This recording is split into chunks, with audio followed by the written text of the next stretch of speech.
cefaleas que verdaderamente ponen en riesgo su vida, ¿sí? ¿Cuáles son las cefaleas que se tienen que hacer tomografía? ¿A cuáles se tienen que hospitalizar? ¿Y cuáles son aquellas que tenemos que derivar a neurología? ¿De acuerdo? Afortunadamente, casi todas las cefaleas se pueden ir a su casa desde el primer contacto. Ni siquiera tendrían que pasar a un área de observación ni nada. Pero bueno, si hay ciertas características, siempre estamos así, ¿no? Llega el paciente a las 4 de la mañana y tengo un mes con cefalea, ¿no? Y es clásico que suceda eso.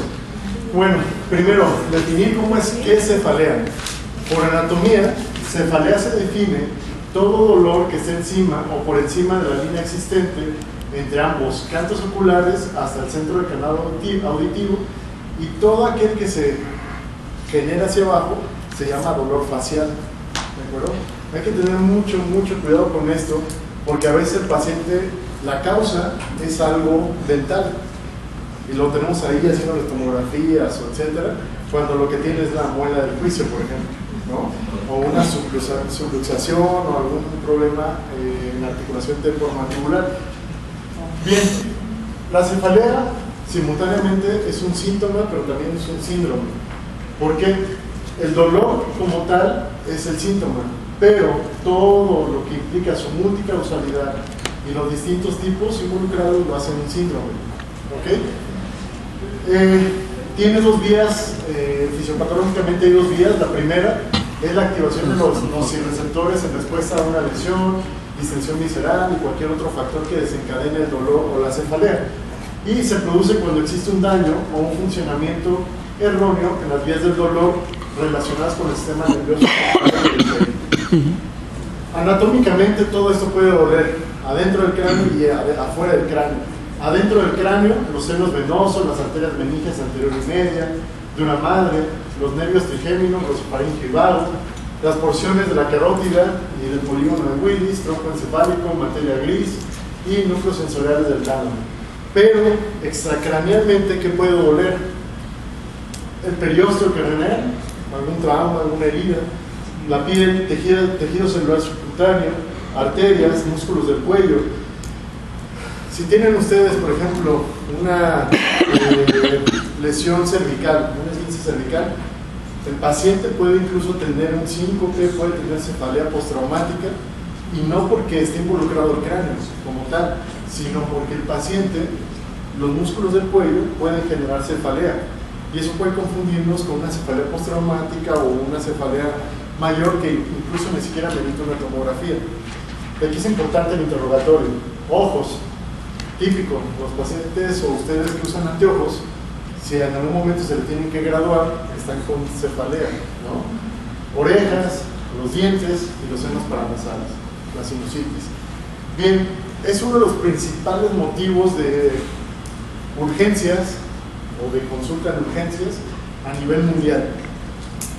En adultos, 1 de cada 2 pacientes va a tener cefalea en algún momento de su vida.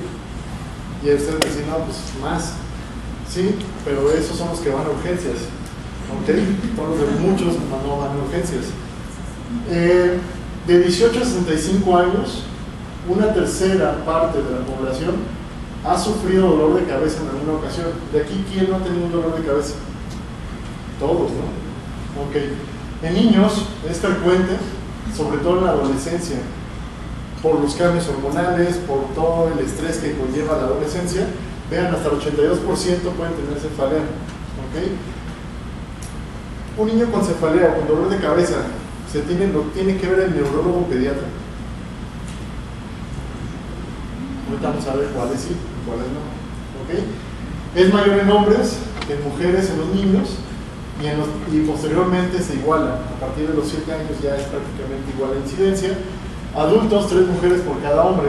Entonces, cuando les digan que tienen un dolor de cabeza, digan, si crean a la mujer. Entonces, para que no digan que no es cierto. Bueno, ¿cómo se clasifica? En primaria y secundaria. Las primarias realmente no nos preocupan tanto, pero son las más comunes. ¿Sí? Las secundarias son esas que tienen una causa agregada. Por ejemplo, una tumoración, una encefalitis, un estatus epiléptico, un trauma del cráneo. Esas sí nos preocupan, ¿de acuerdo? Personas menos comunes, afortunadamente. Casi todas las que van a llegar al servicio de urgencias son primarias. Y tenemos que saber diferenciar, porque muchas veces a todos les decimos que es una cefalea o migrañosa o tensional, ¿no? Cuando ahorita vamos a ver las características de cada una. La cefalea primaria, como les decía, las más comunes, primero es que hay una ausencia de cualquier otra enfermedad o condición anómala que explique la cefalea. El dolor es frecuente y su duración variable. Hasta cierto punto, las características son uniformes. Y dentro de las cefaleas más frecuentes son migraña, cefalea tensional y cefalea en racimos. Esas involucran hasta el 90% de las cefaleas primarias. Hay un otro 10% que son cerca de 200 tipos de cefaleas, que no vamos a ver una por una porque realmente nunca terminaríamos, sería un diplomado de cefaleas, ¿no? Y no las van a ver. Esas son las más comunes. Primero, la migraña, la famosa migraña. ¿Alguien de aquí tiene migraña? Ok, ¿con aura o sin aura? Sin aura. Sin aura, esas son las más feas, ¿no? Porque no avisan. Los que tienen aura, avisan. Ok, es frecuente e incapacitante, muy incapacitante. Afecta al 15% de las mujeres y 6% de los hombres en un periodo de un año. Las características, esto es lo más importante.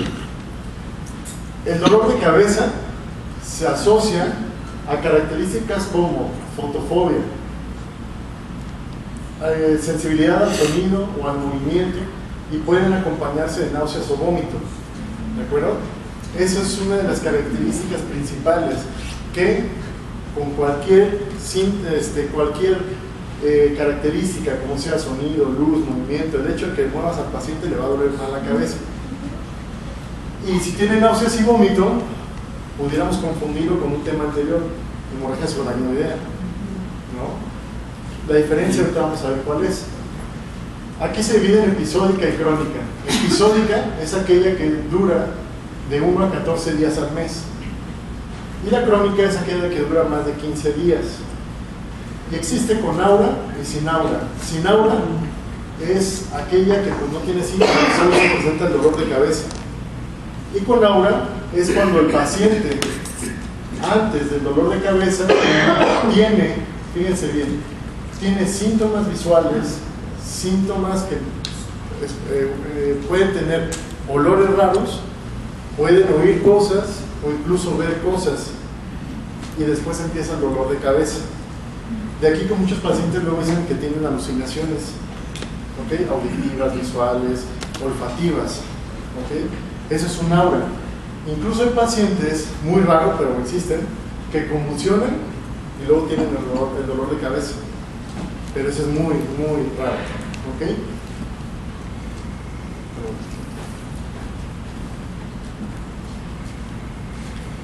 Los síntomas prodrómicos pueden ser desde horas, incluso hasta días antes de la cefalea, así tal cual. Dolor, y no obviamente el dolor de cabeza. El paciente puede tener dolor muscular, dolor articular, cansancio o molestia en los ojos, sensación de pulsación en la frente o simplemente tener irritabilidad. Esos son pródromos de migraña y eso se llamaría paciente con aura o migraña con aura. ¿Cuál es el tratamiento de la migraña? ¿Qué le damos a todos los pacientes cuando llegan con migraña? ¿Qué es lo más típico que hacemos? Sumatripán. No, porque siempre hacemos el torolaco sublingual, ¿sí o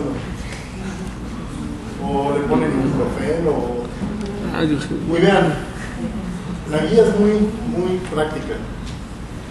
Si el dolor es leve a moderado, que es de 1 a 5, el dolor en una escala de EVA, lo primero que tendríamos que darle es un triptano. ¿Cuál? El solmitriptano, o en marca comercial, Somig, de 2 miligramos. Incluso la cajita solo vienen 2 cápsulas. 2. ¿Por qué creen que vienen solo 2? ¿Por qué se imaginan? ¿Vale? Solo es para el evento agudo. Exacto. Si con 2 dosis de solmitriptano no se te quita, es indicación de ir a urgencias. O si está en urgencias, de quedarse hospitalizado. ¿Ok? Si con el Somig solito no se le quita, sí le tienes que agregar un aire más un antiemético, el que quieran, metoclopramida, ondansetron, ¿ok? El que ustedes quieran. Esto es para las náuseas y el vómito, porque la misma arcada le va a provocar más cefalea. Se reevalúan 2 horas. Si el paciente tiene mejoría, se da de alta. Si el paciente no tiene mejoría, nos vamos al siguiente cuadro, donde ponemos ahora sí AINES intravenosos, el que quieran, ketorolaco, diclofenaco, clonixinato de lisina, paracetamol incluso. Le pueden agregar sumatriptano, pero subcutáneo, si es que lo llegan a conseguir. Es más difícil conseguirlo, pero se puede conseguir. Si precisa antiemético o sedante, antiemético metoclopramida y sedante la clorpromacina. ¿Alguien ha utilizado este? No. Nos quita muy rápido los síntomas. Es un sedante, pero casi no es accesible porque es caro y no está en el cuadro básico de ninguna institución. Pero bueno, lo pueden utilizar. Entonces, si es moderado o grave o no respondió, hay un intravenoso, un triptano, más sedante o metoclopramida. Si el paciente a las 2 horas mejora, se va a su casa. Pero si el paciente no mejora, a esto se le llama estatus migrañoso. Y es una indicación para dejarlo hospitalizado y para que lo vea neurología y para hacerle tomografía. Es la única indicación que tiene la migraña para hacer tomografía, interconsulta neurología y hospitalización. ¿Ok? Nada más. Hoy vamos a ver el estatus. ¿El Somig es ¿Dónde? las 2 tabletas juntas o...? No, una sola. ¿Una sola? Una sola. ¿Y hasta que a cuánto tiempo la siguiente? 2 horas. ¿A las 2 horas? Ajá, se revalúa. Exactamente. Y vean, aquí están las dosis de los medicamentos que se usan en el ataque de migraña: dextromethorphan, diclofenaco, ibuprofeno, naproxeno, los antieméticos. E incluso, si no tienen la clorpromacina, pueden usar una dosis bajita de diazepam de 5 a 10 miligramos. ¿Ok? ¿Y qué vamos a utilizar en el estatus migrañoso? Aquí la diferencia es que en el estatus sí vamos a agregar esteroide. ¿Y cuál esteroide? Dexa, de preferencia, de 4 a 20 miligramos, o metilprednisolona, de 60 a 120 miligramos, bolos únicos, no se le deja con horario, más sus AINES, más sus sedantes, más sus antieméticos, y ya en casos muy que no se les quite, puedo utilizar valproato de magnesio intravenoso, 400 miligramos. Entonces, si ustedes llegan a un estatus, el paciente llega a un estatus migrañoso, en automático no se puede ir a su casa, ni se puede ir sin tomografía y sin valoración de neurología. ¿Ok? O sea que si les llega el viernes en la noche, hasta el lunes se puede ir a su casa. ¿Ok? Bueno, ¿dudas con migraña? Bueno, cefalea tensional, bien frecuente también. Hasta el 30 al 78% de los adultos pueden llegar a tener una cefalea tensional. Igual se clasifica en episódica y recurrente. Episódica y crónica. La esporádica o episódica es aquella que tiene una cefalea de localización bilateral con dolor opresivo de intensidad de leve a moderada y con una duración de 30 minutos hasta 7 días, que no empeora con la actividad física ni tiene o no se asocia a náuseas o vómito. Esa es una de las principales diferencias con la migraña. Que primero, la intensidad es más bajita, es el típico dolor molesto, que le dices que tengo molestia en la cabeza. Segundo, no empeora con la actividad, ni con el sonido, ni con la luz, no empeora, a diferencia de la migraña.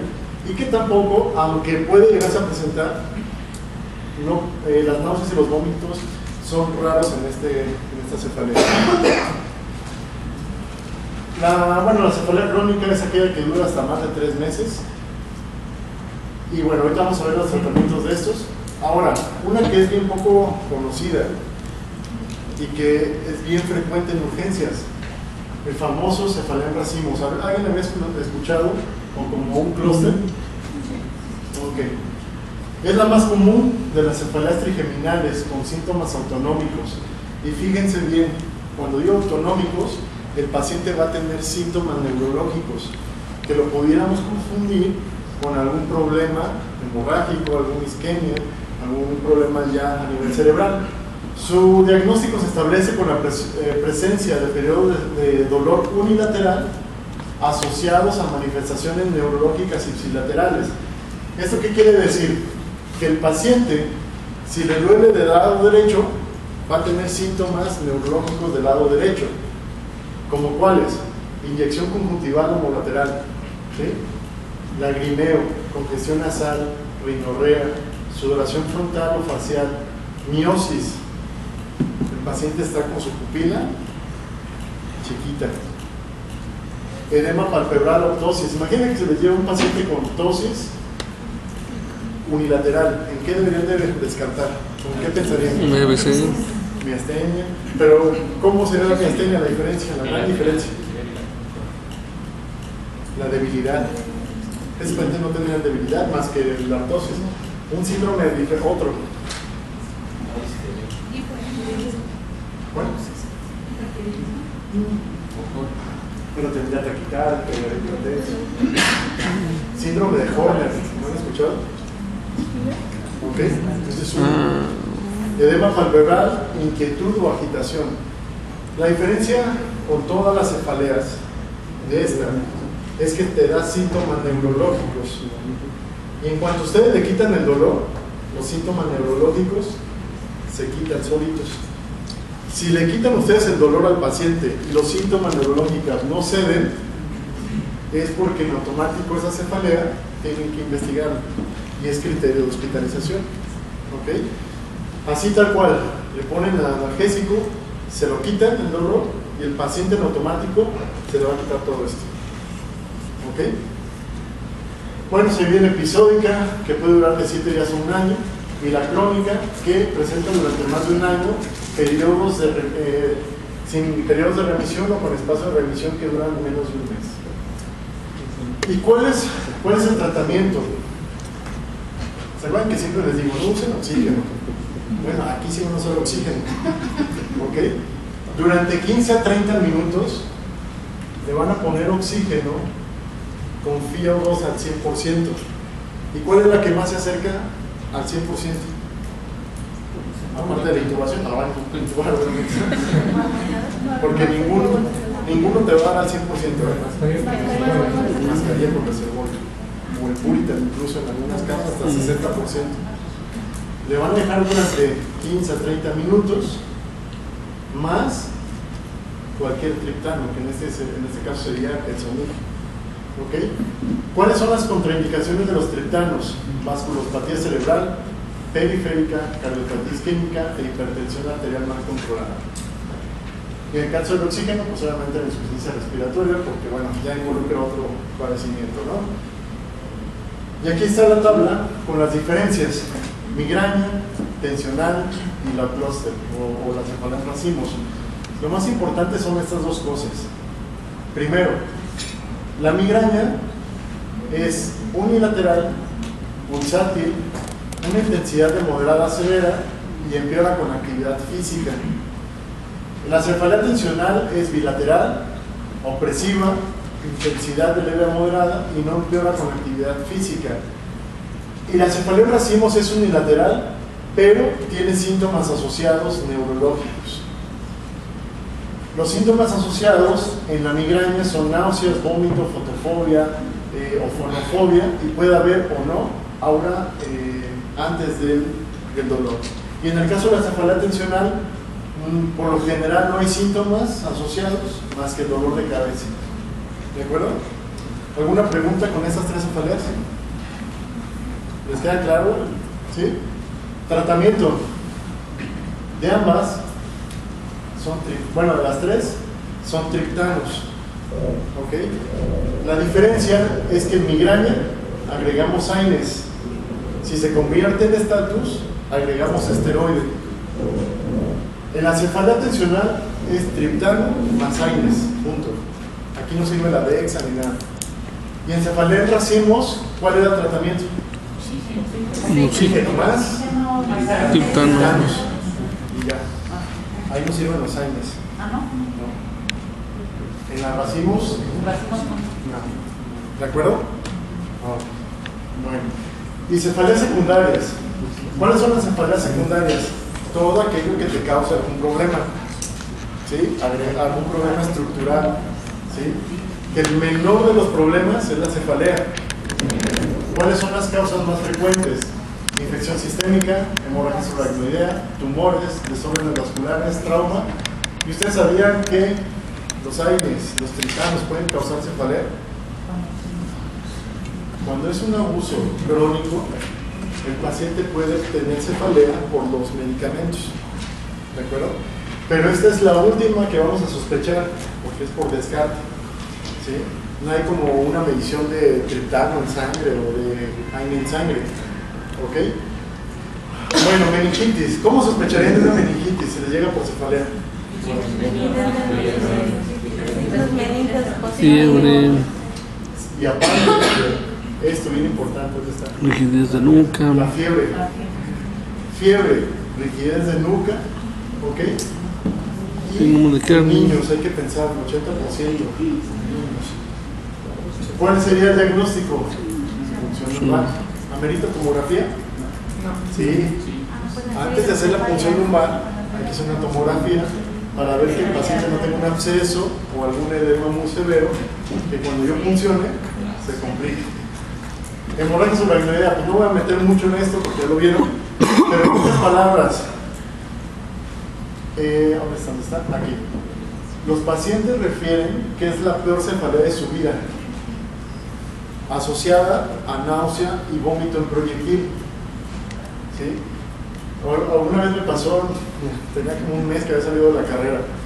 En un hospital me llegó una viejita por cefalea, náusea y vómito. Le hago un electro y tenía un bloqueo de primer grado. Le hablo al cardio y el cardio la manda a su casa. Y al día siguiente la señora llega a paro cardíaco. Le hace una tomografía y lo que tenía era hemorragia subaracnoidea. Y se quedó una viejita. Sí, o sea, esas señoras que pues sí fue mi culpa por no sospecharlo, ¿no? Y tenía todo lo clásico, su peor cefalea. Pero la señora llegó hablando, consciente, orientada, todo, pero fue una cefalea muy intensa. Entonces, siempre que hay una cefalea muy intensa, te pones un analgésico y si no mejora, será un criterio de ingresar. Un caso que hubo una paciente joven gritando ¿Qué edad tenía? ¿Okay? Llegó gritando de tensión, le pusieron analgésico, se le calmó, tuvo la noche, no tuvo ningún síntoma, la egresan y al otro día de la noche vuelve a regresar con los síntomas y era un aneurisma no roto, pero ahí hay de dos. ¿Tenía síntomas asociados o pura cefalea? no pura cefalea. Okay. Hay una de dos que en ese momento todavía no se le haya roto el aneurisma y eso le estuviera causando dolor y que coincidió que se le rompió. Pues, no se le rompió. Ah, no se le rompió. No, de hecho, regresó nuevamente gritando, sí, gritando. Ah, ok. ¿Sí? Ok, ya. Y segunda vez, ya fue cuando le solicitaron tomografía. Ya reportaron una aneurisma. Hoy damos a las indicaciones de la tomografía. Si es un criterio, un paciente que reingresa por el dolor, que no revierte, o que se va a su casa y regresa, hacerle tomografía. Pero refería que nunca había tenido dolor, o sea, fue prácticamente súbito. Así es, pero se le quitó el dolor. Sí, y se fue a su casa con nada. Exacto. Y en la noche. Y una hemorragia subaracnoidea, por más analgésicos que le pongas, no se le va a quitar. ¿Ok? Ese es el problema. Bueno, tumores, esto es así bien frecuente, ¿no? Y es frecuente que vayan por esto, pero es poco frecuente en la realidad. El 30%, o sea, uno de cada 3 pacientes va a decir que tiene dolor de cabeza, pero casi todos tienen otros síntomas. Fotofobia, náuseas, vómito, crisis convulsivas, fiebre, etc. ¿Okay? Amaurosis. Es un dolor indescriptible, intermitente, de intensidad moderada y puede acompañarse de náuseas o vómito. Pueden referir trastornos del sueño y en algunos casos pacientes pueden tener alteraciones hormonales. ¿Cómo sospecharían de un tumor cerebral? Alteraciones de la marcha. Ok, primero síntomas neurológicos, la exploración. Pero Pero antes los de eso, síntomas serían crónicos también, no son súbitos. antes de eso, ok, ya me dieron la respuesta, pero en pocas palabras se llama interrogatorio. Sí. De hecho, en alguna ocasión a mí me llegó un paciente que tuvo un accidente automovilístico y tenía dolor de cabeza, pero por frontal. Y preguntándole, bueno, ¿por qué chocaste contra el árbol? Dice, bueno, es que perdí la vista por un ratito.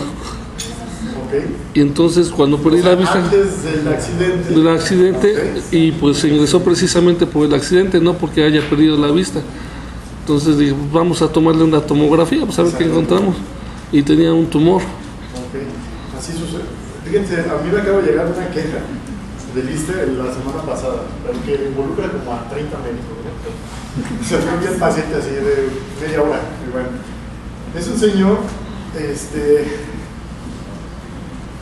¿cuántos años tiene? 47, no es cierto, 37, que fue por agresividad, pero estaba tomando alcohol, ¿no? Se cae por el alcohol y trae un trauma. Entonces se ingresa porque pues, es un paciente alcohólico con trauma de cráneo, se ingresa. Le hace una tomografía, lo ve neurocirugía, lo ve neurología, lo ve un médico que es de cuidados intensivos, que es internista y está ahí en el hospital, lo vemos muy de pensión. 4 días hospitalizado. Salud. Y se va a su casa. Y la tomografía, normal.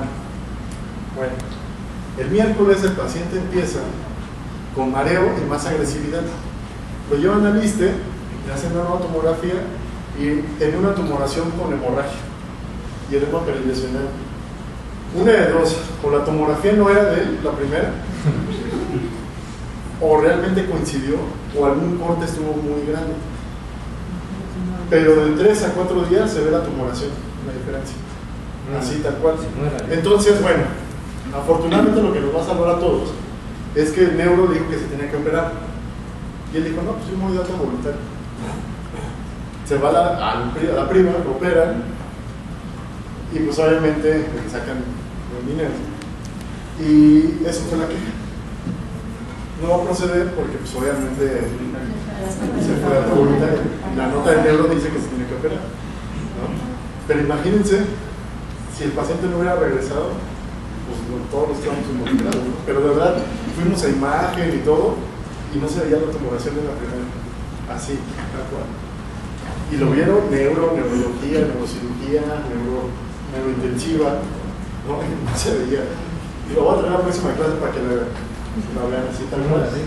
Y de 3 días así de diferencia, una tumoración así con un edema y hemorragia. Solo Dios sabe, pero ok, arteritis temporal. Es un trastorno inflamatorio que implica la circulación extracraneal de la arteria carótida y se presenta después de los 50 años, donde el paciente puede tener dolor de cabeza unilateral o bilateral y se encuentra ubicado temporalmente en el 50% de los pacientes. El típico dolor aquí a nivel terminación. La gran diferencia de esto es que cuando ustedes le tocan la arteria temporal, le duele, y en la tensional no le duele, ¿ok? Hay claudicación mandibular, amaurosis fugax, como lo que presentó el paciente, fiebre y pérdida de peso, o sea, hay síntomas agregados. ¿Se acuerdan que en la tensional no había estos síntomas? El trauma de cráneo, no solo el trauma de cráneo directo puede causar el dolor de cabeza, sino todo lo que conlleva, problemas musculoesqueléticos, cervicales, neurálgicos, y claro que el paciente puede tener agregado algo tensional o migrañoso, ¿ok? Y el cefalea, afortunadamente, solamente el 1% de los pacientes que tienen cefalea crónica llegan a presentar secundario abuso de medicación. Y se asocia a pacientes que tienen más de 3 meses usando analgésicos de manera recurrente. ¿Cuál analgésico? El que quieran, el que se imagine, ¿sí? Digo, si toma diclofenaco, lo primero que va a hacer no es el dolor de cabeza, sino va a sangrar. ¿Estamos de acuerdo? ¿Sí? Ergotamina, es típico que luego los pacientes están tomando su ergotamina a veces y es que, o también es bien típico, su aspirina, ¿no? Es que para que no me dé dolor de cabeza, para que, digo, ya sabían que la aspirina no sirve para prevenir ni infartos ni isquemias. Ya no se dejan como profilaxis, solo se dejan pacientes muy seleccionados. pero todos los demás ya no se debe dejar aspirina. ¿Ok? Entonces, cuando ya descarten todo lo demás, ¿cómo van a sospechar esto? Otra vez en el interrogatorio. Oiga, señora, ¿cuánto tiempo tiene tomando? Fíjense que cada 2 días yo me tomo una ergotamina, porque me desvelo mucho, porque hago ayuno, y cada 2 días me tomo una ergotamina. ¿Y cuánto lleva tomándosela así? 3 meses. Sospechen de esto. ¿Y a dónde se le manda? ¿Cuál es el tratamiento de esto? Primero sospecharlo y segundo, mandarlo a psiquiatría, porque esto ya es un problema de adicción. ¿A mi cita de trabajo? ¿Qué dicen que los domingos después? Ok. Ya se va a acabar esto. Bueno, diagnóstico, la historia clínica, siempre evaluar los signos de alarma. ¿Sí? ¿Cuáles son los signos de alarma? Todo lo neurológico. Déjenme sí la conecto porque faltan todos los algoritmos. En un segundo.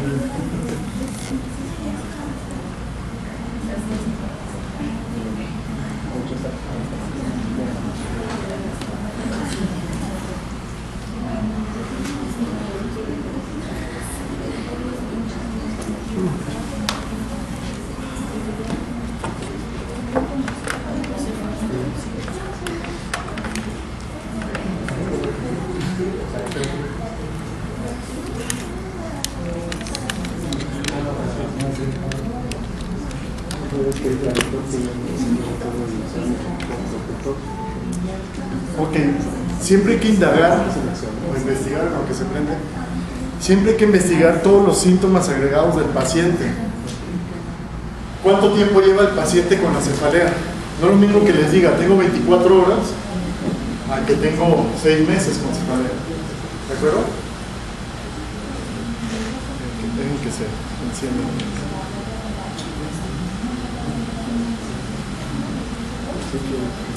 ¿Qué otros signos de alarma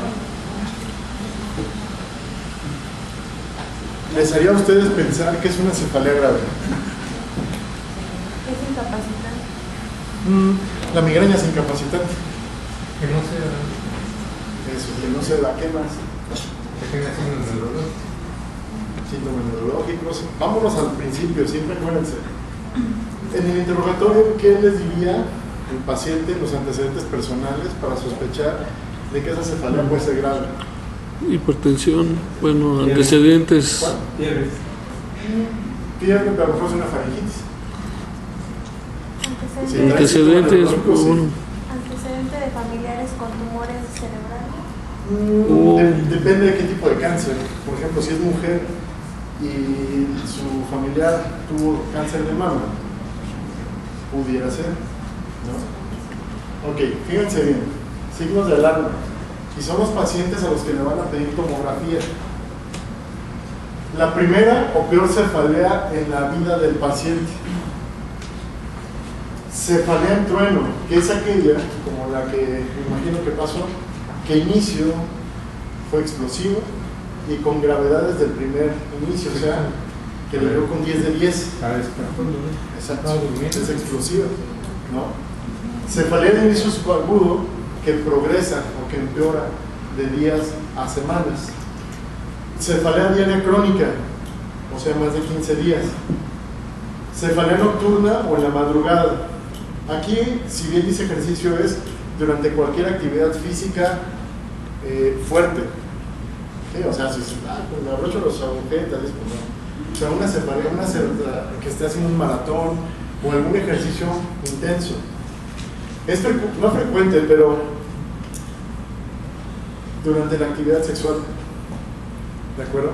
¿Por qué? Porque eso te puede hablar de un aneurisma. Se les duele la cabeza. Háganle primero tomografía. Perdón, cefalea que se precipita por maniobras de Valsalva. ¿Sí? ¿Cuáles son maniobras de Valsalva? ¿No les conocen? Toser. pujar, O sea, esfuerzo al final de cuentas. Cefalea que hacía siempre la misma localización y que no se da con analgésicos, que no responda al tratamiento médico, que tengan enfermedades sistémicas, lo que ya vimos, secundarias. Cefalea asociada a síntomas neurológicos, papiledema. ¿Quién ha visto la papila? La verdad, ¿quién ha visto la papila? Bueno, ¿quién tiene oftalmoscopio? ¿Quién lo ha usado? La verdad es que es bien difícil ver la papila. Casi hay que dilatar la pupila para que se pueda ver bien, porque si no, honestamente, es extremadamente difícil ver la papila, pero hay que tratar de verla, ¿ok? Cambios mentales, cefalea y crisis epilépticas, fíjense, interrogatorio, pacientes con SIDA o cáncer, ¿de acuerdo? Cualquier cáncer, bueno, no cualquier cáncer, si es algo hematológico, no, pero los más comunes, pulmón, mama, ¿sí? Eso sí hay que hacer una tomografía. Y pacientes que empiecen después de los 50 años, que esto ya es muy raro, o sea, que su primera cefalea haya sido después de los 50 años. Ese es raro, ¿no? Pero bueno, puede existir algún paciente.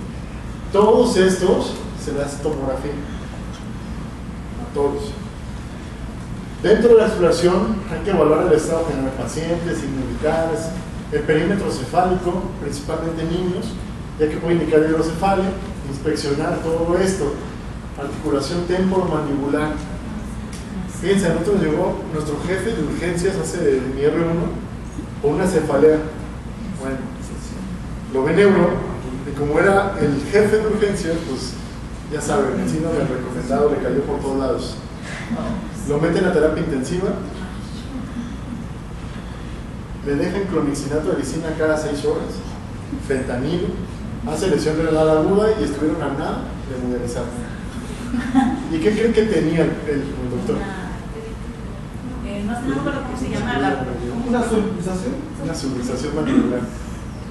Que lo mandan a neuro, perdón, a maxilofacial y ya se le quitó la cefalea.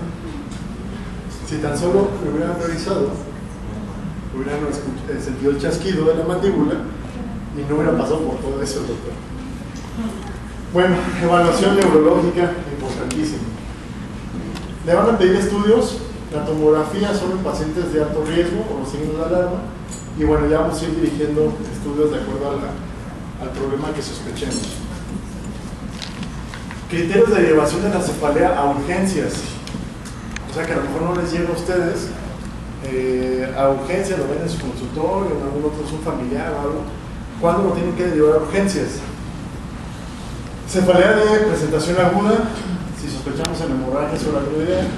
Cefalea con síntomas neurológicos, sospecha clínica de cualquier cefalea secundaria, antecedente de trauma reciente, exposición a monóxido de carbono.